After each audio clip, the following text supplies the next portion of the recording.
The journey to food security begins in Transmara County, believed to be a hub for maize production, as most farmers admit to readily getting the maize from this region. This on the back of a food crisis that has now swung the government into action to boost its grain reserve that now sits at 1.7 million bags, as opposed to the required 8 million bags. But we are going to buy at actually what the mwananchi is selling there. It is supply and demand. It is harvest season, and the expectation is that prices should begin to come down because of increased maize supply.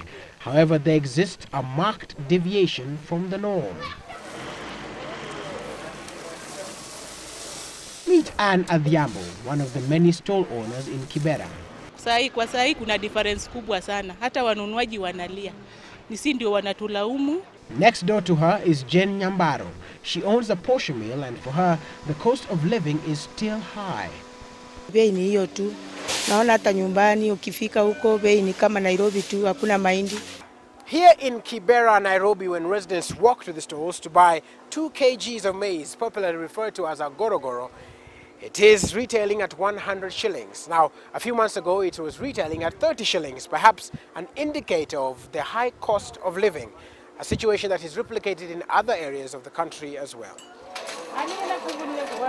In Kisumu, the prices are even higher. Na hapa tunauza 110 ama 120. The farmers say this was because they get the maize from as far as Uganda and Busia, which means that when the cost of transport is factored in, the price must rise. And when asked about their expectations, hatuoni kama itapunguka.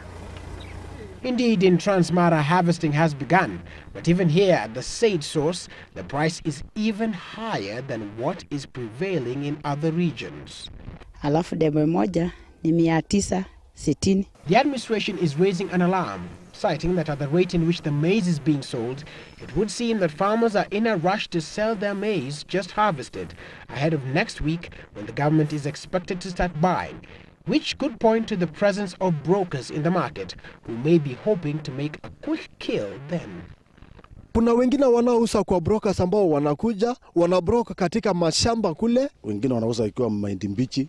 A situation confirmed in Eldoret, for example. Sasa inatolewa pale ikiwa mbichi, ikifika hapa ndio tunaianika. So therein lies the catch-22.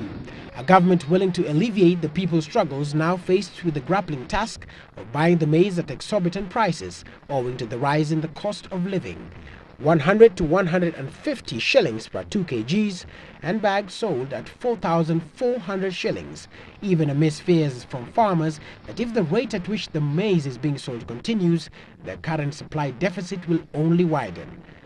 So, could we be facing an aggravated and prolonged food crisis? Willis Raburu, Citizen Weekend.